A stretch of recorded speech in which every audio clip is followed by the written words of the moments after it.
எப்படி இருக்கு ப்ரோ வேறு மாதிரி ப்ரோ சீரியஸ்லி.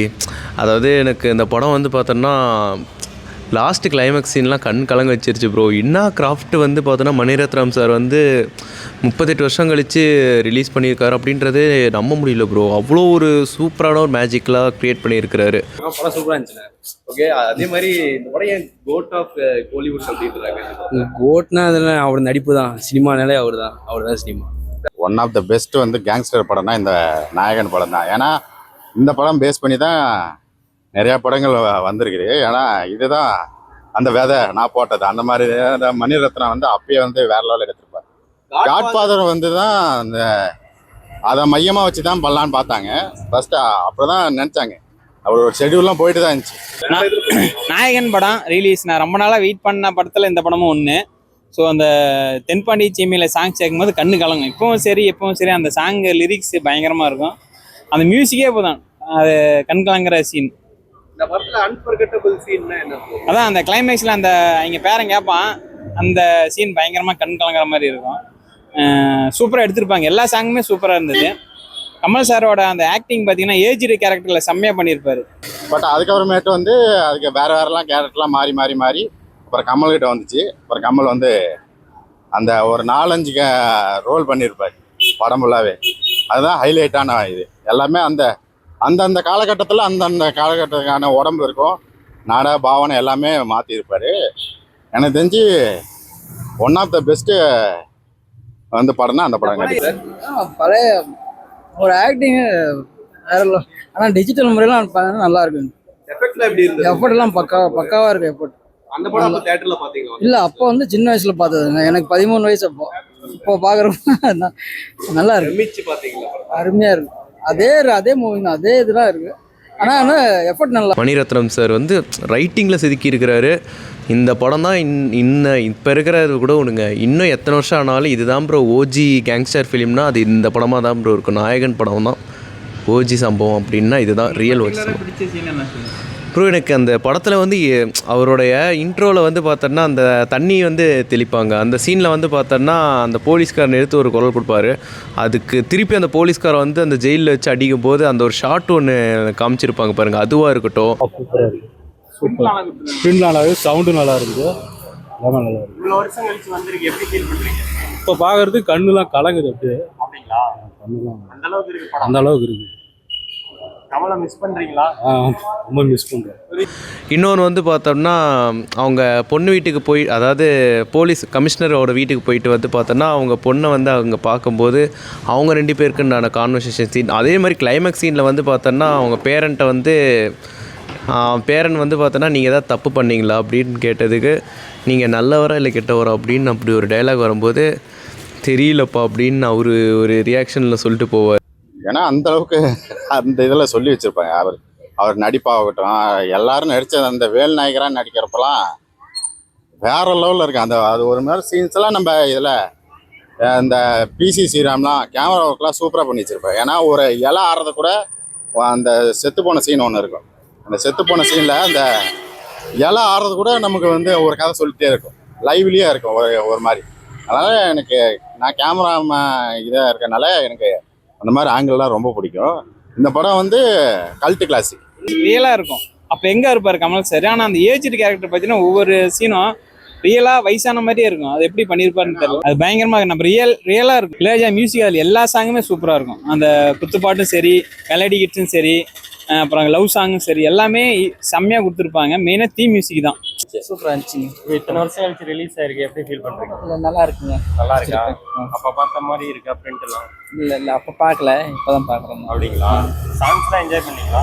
நல்லா இருந்துச்சுங்க, பார்க்கலாம். சீன்லாம் எப்படி வந்து மணிரத்னம் சார் வந்து அந்த டைமில் அப்படி யோசிச்சுருந்தார் அப்படின்றத நினச்சாலே உண்மையுமே இப்போ கூஸ் பம்ஸாக இருக்குது ப்ரோ. சீரியஸ்லி ஐயோ, இளையராஜா இசைஞானியை பற்றிலாம் சொல்லவே முடியாது ப்ரோ. இசைஞானியெல்லாம் வந்து பார்த்தோன்னா மியூசிக் போடல, மியூசிக்லேயே வாழ்ந்துருக்கிறாரு அப்படின்னு தான் சொல்லலாம். எல்லா பாட்டுமே வைப்பு தான் ப்ரோ, எல்லா பாட்டுமே. அதுவும் தென்பாண்டி சீமையில் அந்த சாங்லாம் வந்து பார்த்தோன்னா ஒவ்வொரு சீன் பை சீனும் க்ரியேட் ஆகும்போது வந்து பார்த்தோன்னா ஆட்டோமேட்டிக்காக ஒரு கூஸ்பம்ஸ் க்ரியேட் ஆகுது. அதுதான் வந்து பார்த்தோன்னா உண்மையான படம். உண்மையான படத்துக்கு ஒரு அழகே வந்து பார்த்தோன்னா அதுதான். ஆல்ரெடி பார்த்துருக்கேன். நம்ம இது தேட்டரில் போக ரொம்ப இதாக இருந்துச்சு. நல்லா டிஜிட்டலில் பார்க்குறப்ப நல்லா என்ஜாய் பண்ணி பார்த்தீங்களா? நான் ரொம்ப நல்லா என்ஜாய் பண்ணேன். கமல் சார் எப்படி பண்ணியிருந்தாரு ப்ரோ? கமல் சார் போய் சொல்ல வேண்டியது புதுசா கமல் சார் பத்தி பண்றது இது பாத்தீங்கன்னா இது ஒரு கிளாசிக். அது இது ஒன்றும் சொல்றதுக்கு இல்லை. எப்பயுமே இது என்னது லைஃப் லாங் இது பார்த்துட்டு இருக்கலாம் அந்த மாதிரி. அவர் வேற லெவல் பண்ணிட்டார். இதில் இருக்கிறவங்க எல்லாருமே ஹீரோ தான், எல்லாருமே கோட்டு தான். நம்ம டேரக்டரு, மியூசிக் டைரக்டரு, ஹீரோ, அதில் நடித்த அந்த காமெடி ஆக்டரு, அந்த பொண்ணு எல்லாருமே இந்த படத்துல வந்து பெஸ்ட் கேரக்டர். வந்து கரெக்டா வந்து 38 வருஷம் ஆயிடுச்சு. சோ இப்போ பார்க்கும்போது அதோட ஃபீல் எப்படி ப்ரோ இருந்தது? இப்போ கொஞ்சம் நல்லா பண்ணியிருக்காங்க. நம்ம சவுண்ட் எஃபெக்ட்லாம் ரொம்ப நல்லா பண்ணியிருக்காங்க. ஒரு நல்ல தட்டில் உட்காந்து பார்த்தா இன்னும் நல்லா இருக்கும், அவ்வளோதான். அது மட்டும் நான் சொல்லிக்கிறேன். ஏன்னா மொக்க தட்டில் போய் உட்காந்து பார்த்துட்டு இது நல்லா இல்லைன்னு சொல்ல முடியாது. ஆனால் நல்ல தேட்டரில் உட்காந்து சவுண்ட் எஃபெக்ட் உள்ள தேட்டரில் உட்காந்து பார்த்தீங்கன்னா நல்லா இருக்கும். ரொம்ப நல்லா இருந்துச்சு, ஃப்ரெஷ்ஷாக இருந்துச்சு. இப்போ புதுசாக பார்க்குற மாதிரி தான் இருந்துச்சு. ஆமாம், அதான் அது மும்பை சிட்டி பார்க்கும்போது ரியல் கேங்ஸ்டர் அந்த ஒரு டான் படம் எப்படி இருக்கும். இப்போ அதை இது பண்ணி தான் இப்போ கேஜிஎஃப்லாம் பார்த்தீங்கன்னா அதை பேஸ் பண்ணி தான் அது ஒரு ரோல் மாடலாக வச்சு தான் இப்போ நாயகன் ரோல் மாடலாக வச்சு தான் கேஜிஎஃப் இது மாதிரி படங்களே வந்தது. அந்த கடலில் நிற்கிற சீன் பார்த்தீங்கன்னா தெரியும், அதை கேஜிஎஃப்ல யூஸ் பண்ணியிருப்பாங்க, நிறைய படத்துல யூஸ் பண்ணியிருப்பாங்க. கமலோட எஃபெக்ட் சரி, கமலோட ஆக்டிங்கும் சரி, அவரோட எப்படி சொல்றது அழுகுற சீன் கூட வந்து ஒரு மனசுலேயே டச் ஆகிற மாதிரி ரொம்ப இளையராஜா ஐயாவோட பாடல்கள் அதெல்லாம் அது தனி ரகம், அது வேற ட்ராக். அது வேற எல்லாமே ஒரு பெரிய காம்போ மாதிரி. சரண்யா மேடம் நடிச்சிருந்தாங்க, நல்லா இருக்கு எல்லாமே நல்லா இருக்குது. அதான் சொல்றேனே, டிவிலேயே 15 டைம் பார்த்துருப்போம். ஆனால் இப்போ வந்து பார்த்தா ஃபர்ஸ்ட் டைம் பார்க்குற மாதிரி தான் நல்ல எஃபெக்டோட நல்லா இருந்தது. மணிரத்னம் அதான் ஒரு நிமிஷம் கூட அது ஆல்ரெடி பார்த்த சீன் தான், அடுத்த சீன் வரப்போகுது அப்படின்னு தெரியும். பட்டுங்கன்னா அது மாதிரி எந்த ஒரு இதுவுமே தெரியல, புதுசாக பார்க்குற மாதிரி தான் இருக்குது. மற்ற எல்லாமே சூப்பர். முக்கியமாக கமல் சர்மா அப்படிங்க சரியான படம். அது சரியான சூப்பர், ரொம்ப செம்மையாக இருந்தது. அதுவும் கமலை பார்க்க ரொம்ப ஒரு சரியான ஆர்வம். அடுத்த சீன் என்னன்னு நமக்கு தெரியும், இருந்தாலுமே வந்து பார்த்துட்டே இருக்கும் போது தான் தோணும். கண்டிப்பாக பார்க்க வேண்டிய படம் தான். ஒரு கேங்ஸ்டர் படம் எடுக்கணும், அந்த மாதிரி எடுக்கணும்னா இந்த படம் கண்டிப்பாக போய் பார்த்தலாம். நடிப்புலாம் கற்றுக்கணும்னா இந்த படத்தையும் பார்த்தா நிறையா கற்றுக்கலாம். ஐ மீன் நம்ம விஸ்காம் நான் படித்தேன், அப்போ வந்து எங்களுக்கு கிளாஸாகவே எடுப்பாங்க. இந்த படத்தை வச்சு தான் எடுப்பாங்க, தனி ஒருவனு இந்த இதெல்லாம் எடுப்பாங்க. அதனால் வேறு லெவல் படம். அவங்களும் சூப்பராக நடிச்சிருப்பாங்க. சரண்யா மேம் இப்போ நிறைய காமெடி ரோல் நடிக்கிறாங்க. அப்போ ஒரு ஹீரோயினாக சூப்பராக பண்ணியிருப்பாங்க. கமல் சாரும் வந்து அதுக்கு சூப்பராக பண்ணியிருப்பாரு. அந்த கடலில் வந்து உப்பு போடுவாங்க, அதை போலீஸ் ஏமாத்துற மாதிரி ஒரு வில்லன்களை ஏமாற்றி பண்ணுவார். அந்த சீன் நல்லாயிருக்கும். அந்த அட்டன் ஸ்டிக்ஸ் இருந்தால் மட்டும்தான் வந்து பார்த்தோன்னா நீங்கள் 30 வருஷம் ஆனாலும் சரி, இல்லை இன்னும் ஒரு 50 வருஷம் ஆனாலுமே சரி, அந்த படம் மாஸ்டர் பீஸ் கல்ட்டு கிளாசிக்குன்னு சொல்கிறோம் அப்படின்னா அது வந்து பார்த்தோன்னா அந்த படத்தோடைய கிராஃப்ட் வந்து அட்டன் ஸ்டிக்ஸ் அப்படி இருக்கணும். அது வந்து தரமாக செதுக்கி இருக்கிறாங்க. இந்த படம் தான் இன்னும் எத்தனை வருஷம் ஆனாலுமே பிரிண்ட் சூப்பர் ப்ரோ, சீரியஸ்லி. ஏன் சொல்கிறேன்னா பிரிண்ட் வந்து பார்த்தோன்னா புது படத்தோட எஃபெக்ட் மாதிரி ரொம்ப சூப்பராக பண்ணியிருக்கிறாங்க. அதுவே எனக்கு ரொம்ப பிடிச்சிருந்தது. பிரிண்ட்லாம் நல்லா இருக்கு, ஏதோ புதுசாக பார்க்குற மாதிரி இருக்கு. எப்பவுமே கமல் தான். அவர் நாளைக்கு பர்த்டே விஷ் பண்ணிக்கலாமா? Happy birthday Kamal. இப்போ அடுத்த ரீலீஸ்னா என்ன பண்ண கேட்பேன்? அடுத்த ரிலீஸ் இது மாதிரி வேணுமா? இந்தியன் நாயகன் தான். அது ஆல்ரெடி ஒரு கல்ட் கிளாஸ் மூவி தான், அதனாலும் ரொம்ப ஸ்க்ரீனில் இன்னும் பார்க்க சூப்பராக இருக்குது. நல்லா எக்ஸ்பீரியன்ஸ். ஃப்ரண்ட் எப்படி கொடுத்துருக்காங்க 4Kல? சூப்பராக இருக்குது, ஸ்க்ரீனில் நல்லா இருக்குங்க. இளையராஜா மியூசிக்லாம் எப்படி இருந்தது? அது சொல்ல வேணாம், அது மாஸ்டர் பீஸ் தான். ப்ளஸ் கமலோட ஆக்டிங், ஸ்டோரி எல்லாமே சூப்பராக இருக்கும். ஆல்ரெடி இது ஒரு 20 டைம்ஸ் பார்த்தேன், இருந்தாலும் தேட்டரில் வந்து பார்க்கணும்னு பார்த்தா சூப்பராக இருந்துச்சு. எக்ஸ்பீரியன்ஸ் எப்படி இருந்துச்சு? சூப்பராக இருந்துச்சு, பயங்கரமாக இருந்துச்சு. அடுத்து கமல் சார் ரீலீஸ்னு என்ன பண்ண கேட்பீங்க? அடுத்து தேவர் மகன், விருமாண்டி. மணிரத்னம் சார்லாம் இருக்கார்ல, தயவுசெய்து அவருக்கு ஒரு சின்ன ரெக்வஸ்ட் கொடுக்குறேன். நீங்கள் வந்து பார்த்தோன்னா ஒரு பெரிய ஒரு லெஜெண்டரி டைரக்டர். ஸோ அதனால் வந்து இங்கே இந்த மாதிரி வந்து பார்த்தோன்னா தக் லைஃப் மாதிரியோ, இல்லை காற்று வெளியிடை மாதிரியோ, இல்லை கடல் மாதிரியோ இந்த மாதிரி ஸ்கிரிப்டை விட்டுட்டு ஒரு ஓஜியான ஒரு ஸ்கிரிப்ட் மட்டும் ரெடி பண்ணாருன்னா மணிரத்னம் சார்லாம் இந்த ஜென்ரேஷனுக்குமே அவர் வந்து எங்கேயோ பீக் பிடிப்பார், சீரியஸ்லி. எனக்கு வசூல்ராஜ் MBBS வந்தால் பரவாயில்ல பாரு. அப்புறம் அன்பேசுவோம், எனக்கு அன்பேசுவோம் ரொம்ப பிடிக்கும். நல்ல படங்களாக எடுங்க. விக்ரம் மாதிரி இன்னொரு கல்ட்டு கிளாசிக் மாதிரி கொடுத்தீங்கன்னா நல்லா இருக்கும்னு நினைக்கிறேன். இல்லைன்னா இந்த படம் மாதிரி நாயகன் மாதிரி இன்னொரு கல்ட்டு கிளாசிக் கொடுத்தா கூட உட்காந்து நான் பார்க்கறதுக்கு ரெடியாக இருக்கேன். ஆனால் அதுக்கு முந்தைய படங்கள்லாம் எனக்கு பிடிக்கல, அதனால தான். அவங்க ஜென்ரேஷன், அந்த ஜென்ரேஷனில் ஆள் பிடிச்சாங்க. ஜென்ரேஷன் மாற டேஸ்ட் மாறுது இல்லை, அதனால இப்போ இருக்கிற ஜென்ரேஷனுக்கு அவர் செட் ஆக மாட்டார். அந்த இருக்கிற ஜென்ரேஷனுக்கு இது செட் ஆகும். அதான் ரெட் லைட் ஏரியா காமிக்கிறதுனால சர்டிஃபிகேட் கொடுத்துருக்காங்க. மற்றபடி ஒன்றும் இல்லை.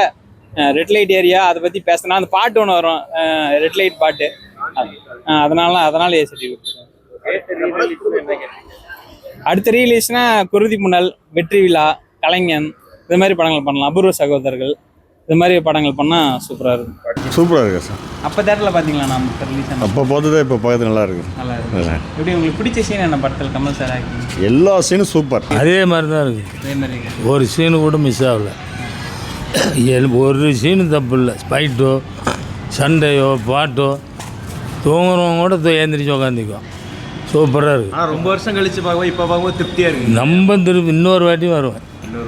நாளைக்கு கூட வந்து பார்ப்பேன். இந்த ஃபைட்டு கதை அது மரடர் பண்ணுறது அது பண்ணுறது இந்த குழந்தை மாமாயன் சத்தது அது எல்லாமே சூப்பராகுது.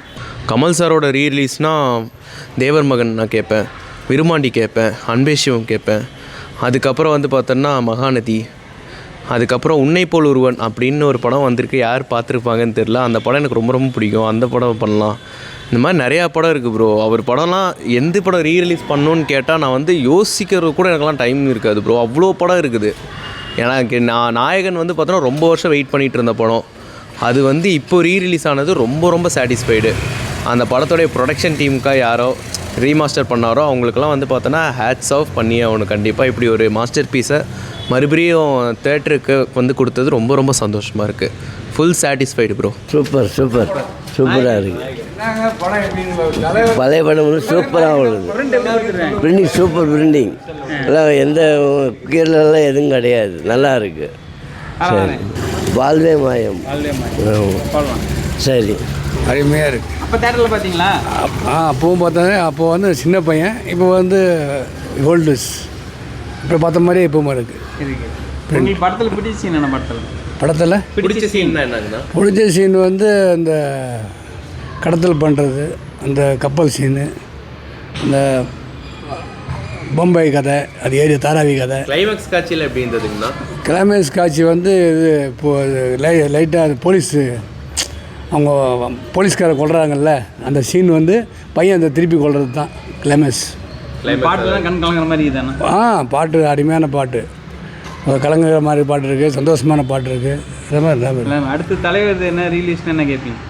அடுத்தது வந்து இது தசராதன். அதை விட்டா இது கலைஞன், தேவர் மகன், விரும்பாண்டி, குருதி புனல் சூப்பர்.